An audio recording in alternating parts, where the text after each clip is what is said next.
ఇల్లు ఇల్లాలు పిల్లలు జూన్ 17th ఎపిసోడ్.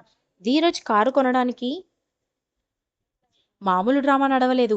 దాదాపు 2-3 నెలల తంతు నడవగా అది 3 నెలల ముచ్చటైంది. ఈరోజు జూన్ 17 రాత్రి ప్రసారం కాబోయే ఇల్లు ఇల్లాలు పిల్లలు సీరియల్ ఎపిసోడ్లో ఏమైందంటే, రామరాజు వసూళ్ల కోసం బయటకు వెళ్తుంటే కారుతో నేను డ్రాప్ చేస్తా రానా అన్న అంటూ కారు ఎక్కించుకుంటాడు ధీరజ్. నువ్వు బైక్ వేసుకొని వెనక్కొచ్చేయ్ మామా అని చెప్తాడు ధీరజ్. సరిగ్గా కారు తీసుకుని బయటకు వచ్చేసరికి ఎదురుగా ఫైనాన్షియర్ వస్తాడు. నమస్తే అన్నా, ఏంటన్నా ఇలా వచ్చారు అని అడుగుతాడు ధీరజ్. ఆ!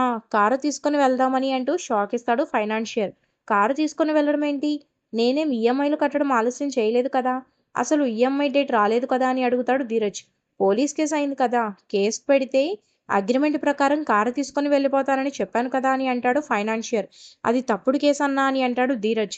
ఇంతలో రామరాజు కారు దిగి మా వాడు చెప్తున్నది నిజమే. వాడిపై తప్పుడు కేసు పెట్టారు. అందుకే ఆ కేసులో వాడిని పోలీసులు వదిలేశారు. ఆ కేసుకు సంబంధించి ఎలా ఇష్యూ ఉండదు అని అంటాడు. ఆ మాటతో ఫైనాన్షియర్, ఒకసారి కేసు అయితే పోలీసులు అంత తేలిగ్గా వదిలిపెట్టరు. విచారణ పేరుతో నీతో పాటు కారుని కూడా తీసుకుని రమ్మంటారు. కారుని సీజ్ కూడా చేయొచ్చు. అప్పుడు నష్టపోయేది నేను.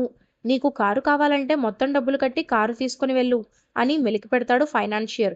దాంతో ధీరజ్, అన్నా ప్లీజ్ అన్నా, నా దగ్గర అంత డబ్బు లేదు. ఎలాంటి సమస్య రాకుండా నేను చూసుకుంటాను. నన్ను నమ్మండి అని ప్రాధేయపడతాడు. నమ్మకం లేదు గిమ్మకం లేదు, తప్పుకో అంటూ దౌర్జన్యం చేయబోతాడు ఫైనాన్షియర్. సరిగ్గా అప్పుడే ఏరా రామరాజు అంటూ ఎంట్రీ ఇస్తుంది భద్రావతి. ఏదో సొంత కారులా లోపల దర్జాగా కూర్చున్నావేంట్రా రామరాజు? వీడి మొహానికి డౌన్ పేమెంట్కే దిక్కులేదు. వీడు ఒకసారి డబ్బు కడతాడా?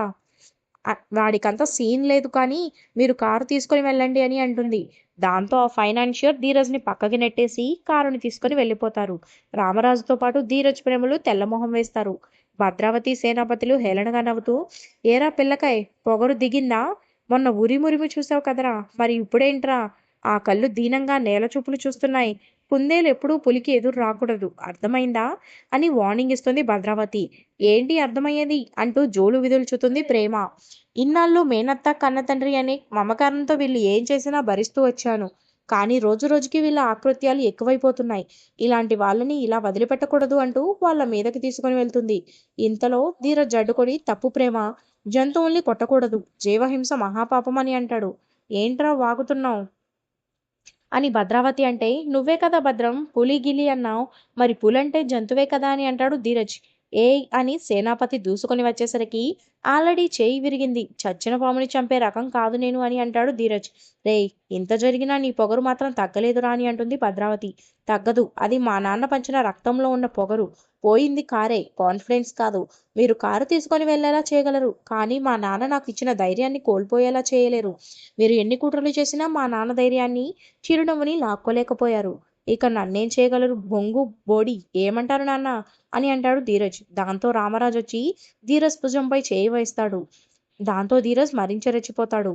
ఈ భరోసా చాలు, మీలాంటి వాళ్ళనే కాదు ఈ లోకాన్నే గెలవగలను అంటూ శపథం చేస్తాడు ధీరజ్.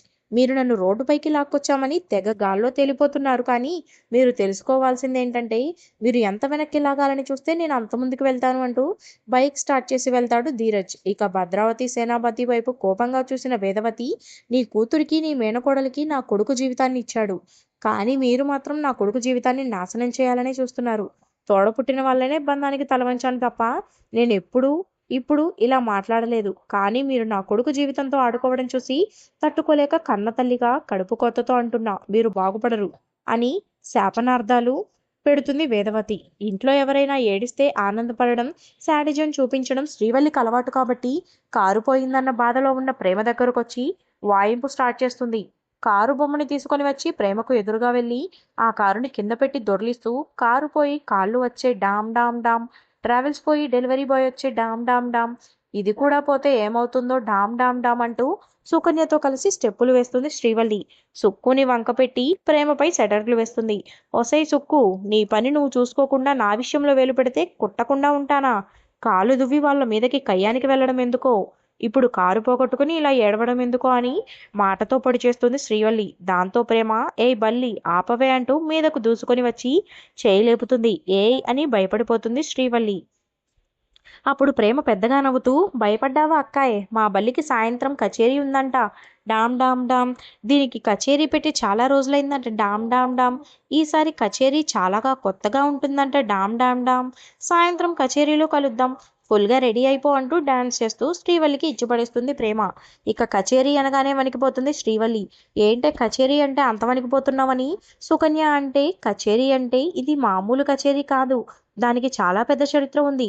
తెల్లార్లు ఒక్కటే మ్యూజిక్ భరించలేను బాబోయ్ అని హడలి చేస్తుంది శ్రీవల్లి. నీకు నోరు కాదు, ఒళ్ళు కూడా మహాదురద. ప్రేమ ఏడుస్తుంటే చూసి ఆనందించకుండా ఇంకా ఏడిపించాలని కెలికావు. కెలికి కదిలించి మరీ కచేరీ పెట్టించుకున్నావు. అనుభవించు అని అంటుంది. ఈ రాత్రికి కచేరీ ఎలా డిజైనింగ్ చేశారో ఏంటో అంటూ ఏడుపు మొదలు పెడుతుంది శ్రీవల్లి. లేపి తన్నించుకోవడం అంటే ఇదే మరి.